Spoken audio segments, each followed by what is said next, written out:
আমাদের ধারাবাহিক আলোচনা নাজাত প্রাপ্ত দলের আকীদা পর্ব নম্বর 49। বিষয়বস্তু হচ্ছে কবর থেকে পুনরুত্থান বা কবর থেকে উঠানো, আল বাস মিনাল কুবুর, পুনরুত্থান। মানুষের যে পুনরুত্থান হবে, এই পুনরুত্থানের দলিল কোরআন এবং সুন্নাহ। বিষয়বস্তু বলতে পারি সূক্ষ্মভাবে পুনরুত্থানের দলিল কোরআন সুন্নাহ থেকে বা কোরআন সুন্নাহর আলোকে পুনরুত্থান। বেশ অনেকগুলি আয়াত লেখক নিয়ে এসছেন। একটি আয়াত যথেষ্ট কোন একটি আকীদা বা ইবাদত বা কোন একটি হুকুম আহকাম শরীয়তের প্রমাণ করার জন্য একটি দলিল যথেষ্ট, বা একটি আয়াত কোরআনে কারীমের, না হলে একটি হাদিস রাসূলুল্লাহ সাল্লাল্লাহু আলাইহি ওয়াসাল্লাম। অনেকগুলি আয়াত নিয়ে এসছেন। ইনশাআল্লাহ তাআলা সংক্ষেপে সে আয়াতগুলির তরজমা এবং তাফসীর ব্যাখ্যা পেশ করার চেষ্টা করব। আর একটি হাদিস নিয়ে এসছেন মুসনাদ আহমদ থেকে, কিন্তু হাদিসটি যঈফ, সেই জন্য অনেকগুলি সহিহ হাদিস রয়েছে, সেগুলো আমাদের জন্য যথেষ্ট। একটি সহিহ হাদিসই যথেষ্ট ইনশাআল্লাহ। মানুষ ভুলের ঊর্ধ্বে নয় এবং মানুষ কেউ পূর্ণ নয়, এ কথা প্রমাণ হচ্ছে এটি যে হাদিস বড় বড় মুহাদ্দিসরাও বা বড় বড় আলেমরাও কখনো কখনো যঈফ হাদিস নিয়ে এসে থাকেন। কারণ আল্লাহ রাব্বুল আলামিন সবাইকে কামাল বা কাউকে আল্লাহ ছাড়া, আল কামালু লিল্লাহি সুবহানাহু ওয়া তাআলা ওয়াহদা, একমাত্র কামাল হচ্ছে আল্লাহ রাব্বুল আলামিনের জন্য, কেউ পূর্ণ নয় সব দিক থেকে। তো বলছেন লেখক, মা দালিলুল বাসি মিনাল কুবুর, কবর থেকে যে মানুষকে উঠানো হবে বা কবর থেকে মানুষের যে পুনরুত্থান হবে, এর দলিল কি? কোরআন সুন্নাহ থেকে। দলিল হচ্ছে কোরআন এবং সুন্নাহ। সুন্নাহর ক্ষেত্রে সহিহ সুন্নাহ লাগাইতে হবে, শুধু হাদিসে আছে বলে দিলে হবে না। বলছেন যে কওলুল্লাহ তাআলা, মহান আল্লাহর বাণী, প্রথম দলিল, ইয়া আইয়ুহান নাস, হে মানব সকল, সমস্ত মানুষকে আল্লাহ রাব্বুল আলামিন সম্বোধন করেছেন কি মুসলিম আর কি কাফের, সকলকে, বিশ্বাসী অবিশ্বাসী। ইন কুনতুম ফি রাইবিন মিনাল বাস, তোমরা যদি পুনরুত্থান সম্পর্কে সন্দিহান হও বা সন্দেহে নিমজ্জিত থাকো, সংশয় থাকে তোমাদের, ফি রাইবিন মিনাল বাস, তো জেনে রাখো তোমাদের সংশয় নিরসনের জন্য যে ফাইন্না খালাকনাকুম মিন তুরাব, আসলে তোমাদেরকে আমি সৃষ্টি করেছি ধুলো মাটি থেকে। কেমন? আল্লাহ রাব্বুল আলামিনের কথা হইল, যদি একটু গভীরভাবে চিন্তা না করেন তো বুঝতে পারবেন না যে তোমরা যদি সন্দেহ করো পুনরুত্থানে, যে পুনরায় উঠানো হবে আমাদেরকে, তো তোমাদের জেনে রাখা দরকার যে তোমাদেরকে আল্লাহ মাটি থেকে পয়দা করেছেন, বা আমি আল্লাহ মাটি থেকে পয়দা করেছি। এর থেকে তাদের সংসার কেমন করে নিরসন হবে? সেটা এইভাবে যে মাটি থেকে বিভিন্ন স্তর পার করে আমি প্রথমবার তোমাদের সৃষ্টির সূচনায়, প্রথমবারে যখন এইভাবে সৃষ্টি করতে সক্ষম, তাহলে দ্বিতীয়বার তোমরা মরে সরে গেলে, গলে গেলে, পচে গেলে, মাটিতে মিশে গেলে, তারপরে তোমাদেরকে পুনরায় উঠানো, এটা কঠিন না, এটা ওর চাইতে অনেক সহজ। এটা আমাদের জন্য যেন কেমন লাগছে, কিন্তু আল্লাহ রাব্বুল আলামিনের কাছে সবকিছুই সহজ। প্রথমবার সৃষ্টি করা যখন আল্লাহর জন্য সহজ, ইন্না যালিকা আলাল্লাহ ইয়াসির, তাহলে দ্বিতীয়বার সৃষ্টি করা আল্লাহ রাব্বুল আলামিনের জন্য, তুলনা যদি করি দুটোকে পাশাপাশি, তাহলে এটা আরো সহজ। এই কথা বলতে চেয়েছেন যে তোমাদের সৃষ্টির সূচনা নিয়ে চিন্তা করো, যে ফাইন্না খালাকনাকুম মিন তুরাব, তোমাদেরকে আমি সৃষ্টি করেছি ধুলো মাটি থেকে। প্রথম সেটা শুকনো ধুলো মাটি ছিল, যে আদম আলাইহিস সালামকে সৃষ্টির সময়, এজন্য এই অবস্থাটা এখানে বর্ণনা করা হয়েছে। আর তারপরে তখন তাতে যখন পানি মিশানো হইল, তখন সেটা তিন কাদাতে পরিণত হইল। সেটা দীর্ঘ সময় ধরে যখন পড়ে থাকলো কাদা হয়ে, তখন তাতে একটা পচা গন্ধ হয়। কাদা যদি পুরাতন কাদা হয়, তাহলে জানেন, যারা মাঠে ঘাটে এইরকম জীবনযাপন করেছেন তারা জানেন তো সেটা হচ্ছে মিন হামাই মাসনুন। জি, তো এইভাবে আল্লাহ রাব্বুল আলামিন বিভিন্ন স্তরগুলির কথা আদম আলাইহিস সালামের সৃষ্টির পর এখানে বর্ণনা করেছেন। আর তারপরে অন্যান্য সমস্ত মানুষকে একমাত্র ব্যতিক্রম তারপরে ঈসা আলাইহিস সালাম, তার সৃষ্টি। ঈসা আলাইহিস সালামের সৃষ্টির ক্ষেত্রে মা আছে কিন্তু বাপ নেই। আদম আলাইহিস সালামের সৃষ্টির ক্ষেত্রে মা বাবা কেউ নেই। হাওয়া রাদিয়াল্লাহু তাআলা আনহার সৃষ্টির ক্ষেত্রে পুরুষ আছে, পাশাপাশি আদম আলাইহিস সালাম আছেন, কিন্তু কোন নারী নেই। এই তিন রকম করে সৃষ্টি করে দিয়ে আল্লাহ জানিয়ে দিয়েছেন মানব জগৎকে যে আল্লাহ রাব্বুল আলামিন বিনা মাধ্যমে, বিনা উপায় উপকরণে সৃষ্টি করতে সক্ষম। সবাইকে সৃষ্টি করতে পারেন আল্লাহ রাব্বুল আলামিন, পারতেন, কিন্তু একটা মাধ্যম আল্লাহ রাব্বুল তারপরে তৈরি করে দিয়েছেন, স্বামী স্ত্রীর মিলন, পুরুষ নারী, নর এবং নারীর মিলন। আর সেটার স্তরগুলি এখানে বর্ণনা করা হচ্ছে। সুম্মা মিন নুতফাতিন, অতঃপর অন্যান্য সমস্ত মানুষকে মিন নুতফাতিন, শুক্রবিন্দু থেকে সৃষ্টি করেছি। প্রথম স্তর হচ্ছে মানুষের সৃষ্টির অন্যান্যদের নুতফা, বীর্য বা শুক্রবিন্দু। সুম্মা মিন আলাকা, তারপরে 40 দিন পরে গর্ভধারণ করার 40 দিন পরে সেটা জমাট বাঁধা রক্তে পরিণত হয়েছে, আলাকা, রক্তপিণ্ড।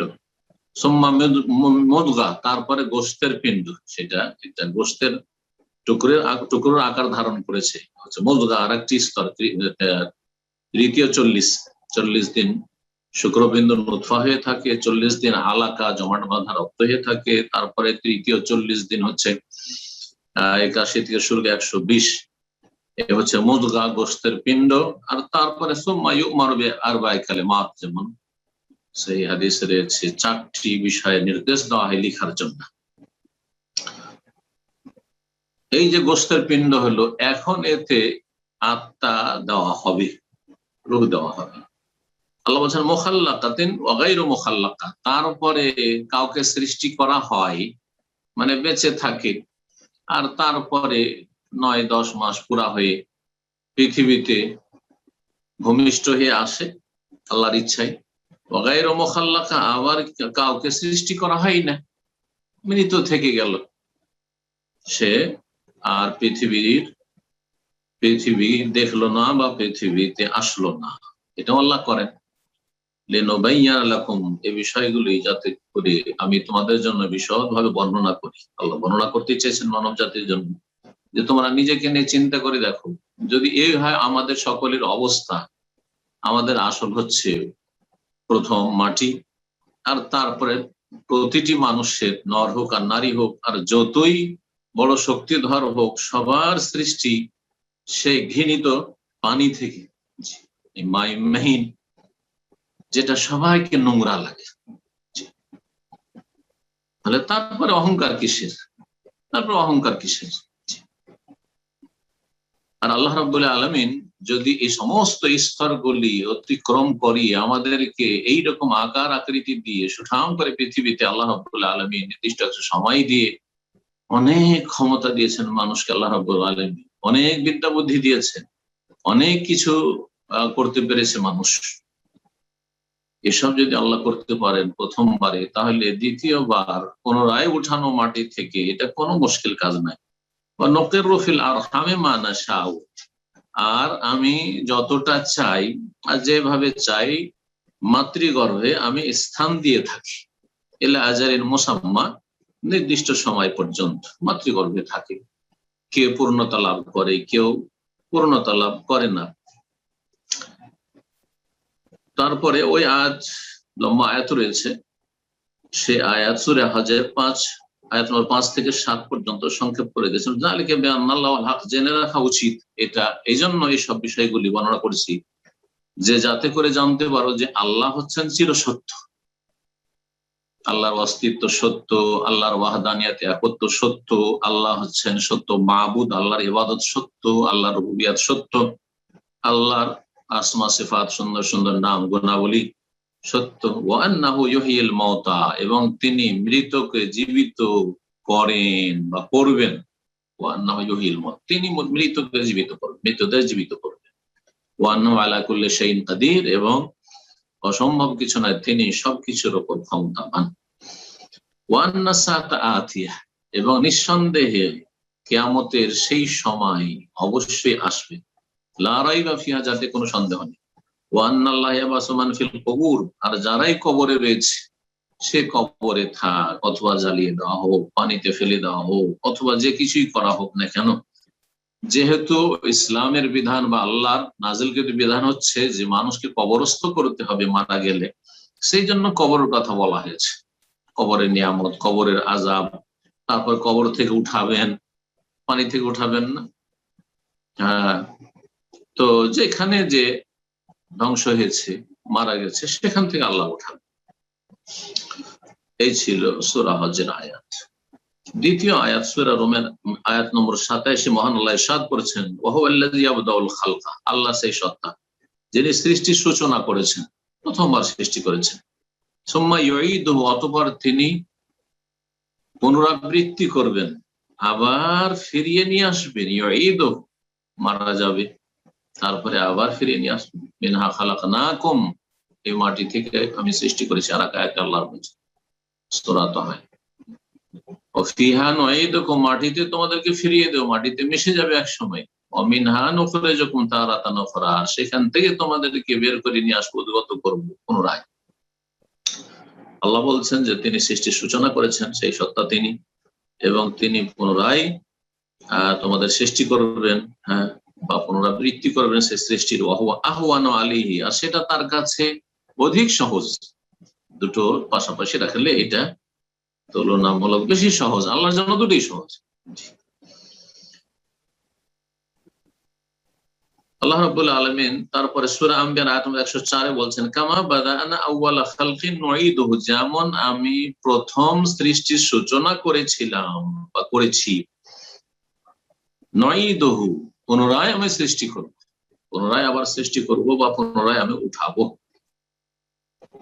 এইভাবে আল্লাহ রাব্বুল সূরা মারইয়ামের আয়াত নম্বর 66-67 তে বলছেন, ওয়ায়াকুলুল ইনসানু, কাফের মানুষ বলে, এখানে ইনসান বলতে কাফের মানুষের কথা বলা হয়েছে, কারণ মুমিন মানুষ এরকম বলে না।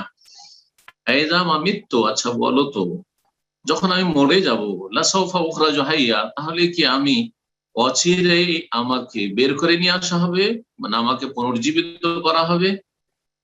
এইরকম প্রশ্ন করে থাকে আর সন্দেহ পোষণ করে থাকে কাফের মানুষ, যে অবিশ্বাসী, সে কাফের, নাস্তিক কাফের, অথবা মুশরিক কাফের, যে পরকাল বা পুনরুত্থানে বিশ্বাসী নয়। যেমন হিন্দুরা পুনরাগমনে বিশ্বাসী, কিন্তু পুনরুত্থানে বিশ্বাসী নয়, মানুষ মারা যাবে, তারপর উঠানো হবে, তাদের বিচার হবে, হিসাব হবে, এই ধারণা তাদের নেই, কারণ তারা আম্বিয়া এবং রসুলগণের যে হেদায়েত, সেই হেদায়েতের অনুসরণ করেনি, সেই হেদায়েত সম্পর্কে জ্ঞান লাভ করেনি। আর যদি পুনরুত্থান হয়, যেটা হচ্ছে চির সত্য কথা, এবং সেটাই সমস্ত আম্বিয়া রসুলগণের দাওয়াত, আকীদার দাওয়াত, যে পরকাল রয়েছে, সেখানে পুনরায় উঠানো হবে, আল বাস ওয়ান নুশুর হবে, হাসর হবে, সমস্ত নবী রাসূলগণ শিখিয়েছেন। তাতে সুস্পষ্ট হবে আল্লাহর সুবিচার, যে সেখানে ভালো মানুষের ভালো বদলা দেওয়া হবে, আর মন্দের উচিত শাস্তি, পানিশমেন্ট করা হবে। পক্ষান্তরে যদি এই পুনরাগমন হতে থাকে, হিন্দুদের এই যে ভ্রান্ত বিশ্বাসকে যদি কেউ মেনে নেয়, তাহলে কেউ বুঝতে পারছে না যে কার কি শাস্তি হলো। তার মানে তাদের যে মন গড়া ধারণা, সেটাতে বলছে যে একজন ব্রাহ্মণ পরিবারের, সে যদি পাপ করে মারা যায়, সে ডোম, চামার, মেথর, শূদ্র হয়ে উঠবে, অথবা সে পশু পাখি, কুকুর, শৃগাল হয়ে উঠবে। তা তো বুঝতেই পারছে না কোন মানুষ, এই যে হতেই আছে বলছে তাদের পুনরাগমন, এতে কি কেউ বুঝতে পারছে যে আমি একবার প্রথমবার ব্রাহ্মণ ছিলাম, তারপরে ডোম মেথর হয়ে পয়দা হয়েছি, তারপর আমি এখন কুকুর হয়ে, শুকুর হয়ে পয়দা হয়েছি, কিন্তু বুঝতে পারছে না। তা তো শাস্তি অনুধাবন করলো না, যে আমাকে যে পানিশমেন্ট করা হলে শাস্তি অনুভব করলো না, তাহলে মানুষের সংশোধন বা আল্লাহর সুবিচার কি করে স্পষ্ট হবে? তো এই ভ্রান্ত আকীদা দিয়ে মানব জীবনের কখনো সংশোধন হবে না, কারণ কেউ বুঝে না যে সে কি ছিল আর এখন কি হয়েছে, কিছুই জানে না, কিন্তু যখন একজন মানুষ বিশ্বাস করবে যে দুনিয়ার পরে আখেরাত রয়েছে, আর আখেরাতে সেখানে সবার বিচার হবে, আসামের কাঠগড়ায় হাজির হইতে হবে, সবার হিসাব নিকাশ হবে, আল্লাহর সামনে সবাইকে হাজির হইতে হবে, জবাবদিহিতে হবে, এবং সেখানে জান্নাত না হয় জাহান্নাম রয়েছে, আর সেই জান্নাত জাহান্নাম জান্নাতের নিয়ামত ভোগ করবে, সেটা অনুভব করবে যে এই নিয়ামত প্রাপ্ত হয়েছি। তিলকাল জান্নাতুল্লাতী উরিসতুমুহা বিমা কুনতুম তা'মালুন, এই জান্নাতের তোমরা ওয়ারিস হতে পেরেছো তোমাদের নেক আমলের বদৌলতে, আল্লাহর রহমতে। কিন্তু নেক আমল হচ্ছে মাধ্যম, ঈমান আমল। আর জাহান্নাম জাহান্নাম তাদের জাযা বিমা কাসাব, কৃতকর্মের কারণে। তো এতে আল্লাহ রাব্বুল আলামিন সুবিচার সুস্পষ্ট হবে। আর অপরাধী দুনিয়াতে খুব অন্যায় ভোগ বিলাস করেছে, জুলুম অত্যাচার করেছে, বেঈমানি আত্মসাৎ করেছে, খুন করেছে, এর শাস্তি যখন জাহান্নামে পাবে ভালো করে বুঝতে পারবে যে দুনিয়ার সামান্য মজার জন্য আজকে কত কঠিন শাস্তির সম্মুখীন হয়েছি, যে আযাব ভোগ করতে থাকবে। তো এই হচ্ছে দ্বীন ইসলামের যে আকীদা, সে আকীদার সৌন্দর্য। এই আকীদা মানব জীবনকে সোজা করে দিতে পারে। এই আকীদা যদি সত্যি বিশ্বাস করে যে আল্লাহ দেখছেন, আল্লাহ শুনছেন, আল্লাহ জানছেন, আল্লাহ সব কিছু রেকর্ড করাচ্ছেন, আল্লাহ ফেরেশতারা রয়েছে, তারপরে আবার এগুলির হিসাব হবে, তারপরে সামনে জান্নাত না হয় জাহান্নাম, জান্নাত থেকে বঞ্চিত হলে আর কোনো জায়গা নেই জাহান্নাম ছাড়া, মানুষ এমনিতে সোজা হয়ে যাবে। কিন্তু আসলে অনেক মুসলিম যে সোজা হচ্ছে না, এর মূল কারণ হচ্ছে যে আখিরাতের বিশ্বাসটি তাদের হয় নেই, আর না হইলে আবছা আবছা বিশ্বাস, নামে মাত্র বিশ্বাস, আসলে বিশ্বাস নেই। জি, সত্যিকার যদি বিশ্বাস থাকে তাহলে যে কোনো ভালো কাজ করার চেষ্টা করবে সেই স্থায়ী জগৎকে সুন্দর করার জন্য, আর যে কোনো মন্দ কথা কাজ থেকে বেঁচে থাকবে। জি, এই হচ্ছে আখিরাতের প্রতি ঈমানের যে বহুমুখী উপকারিতা রয়েছে, ফলাফল রয়েছে, তার একটি গুরুত্বপূর্ণ দিক।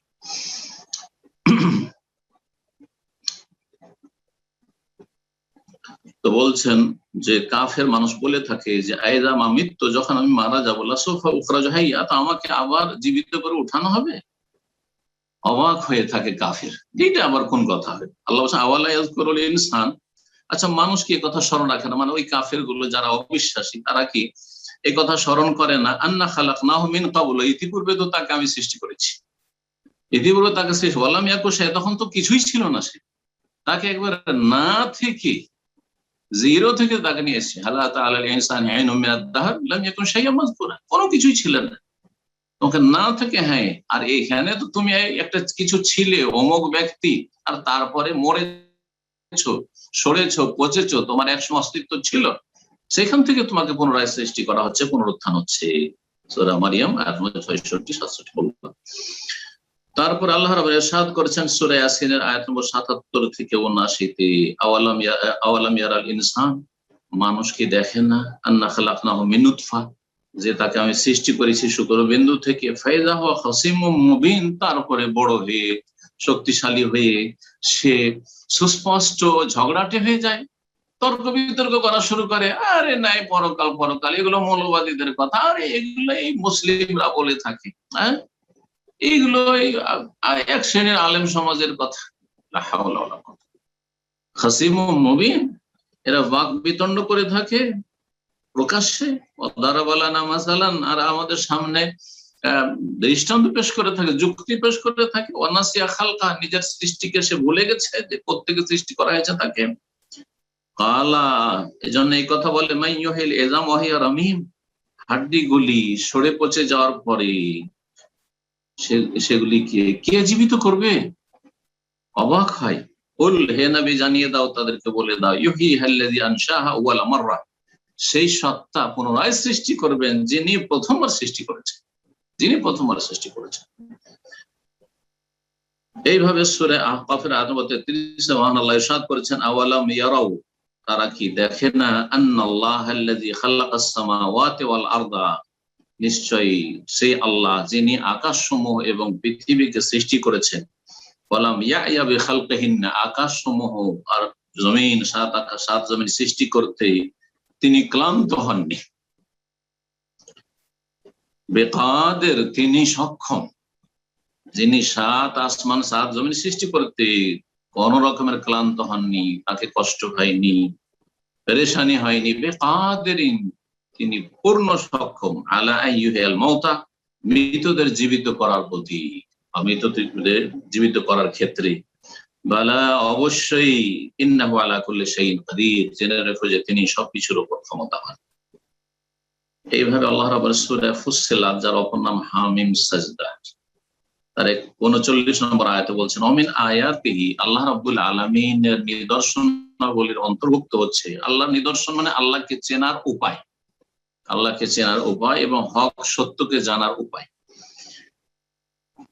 এ হচ্ছে সৃষ্টিগত আয়াত আর বিধানগত আয়াত। আয়াতে শারঈয়া, কোরআনে কারীমের আয়াত অথবা রাসূলুল্লাহ সাল্লাল্লাহু আলাইহি ওয়াসাল্লামের হাদিসের ওয়াহির বিধান, এগুলো হচ্ছে আয়াতে শারঈয়া।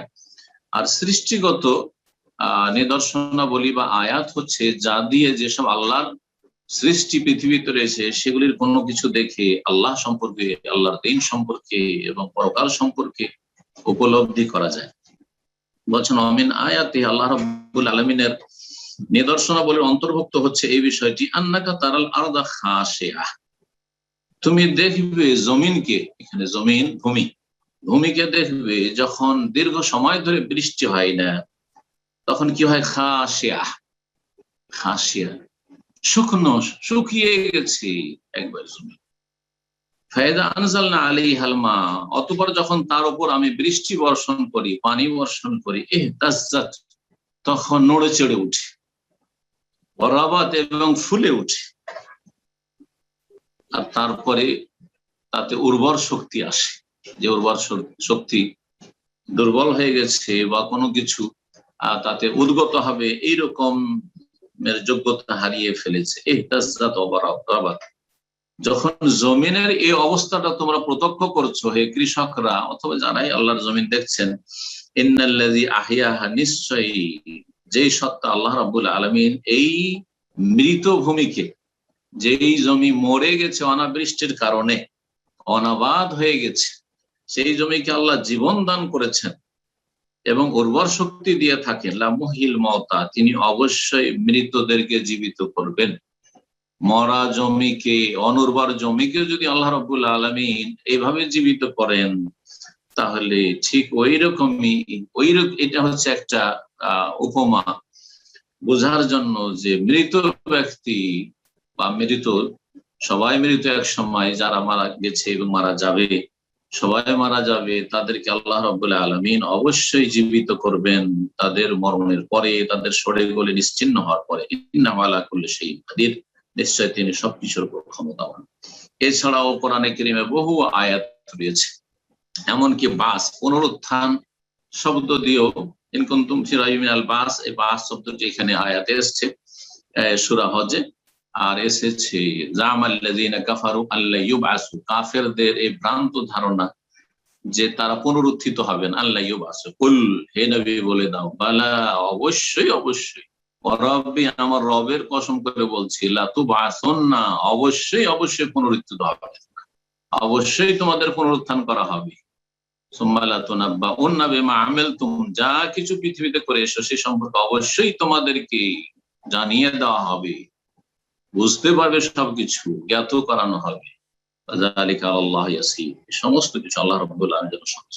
হাদিসে যেমনটা বললাম যে অনেক দলিল রয়েছে, জি, বাস সম্পর্কে, হাসর সম্পর্কে রাসূলুল্লাহ সাল্লাল্লাহু আলাইহি সাল্লাম বলেছেন যে আনা আউয়ালু মান তানশাকু আনহুল আরদ, আমি প্রথম ব্যক্তি যার কবরের জমিন ফেটে উঠবে।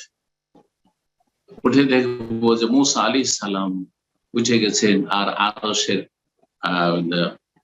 পায়া ধরে আছে, এরকম হাদিস রয়েছে। তারপরে হাদিস রয়েছে ইউহশারুন নাসু ইয়াউমাল কিয়ামা, এইভাবে বিভিন্ন হাদিসগুলি রয়েছে, মানুষকে কিয়ামতের দিনে সমবেত করা হয়, একত্রিত করা হবে।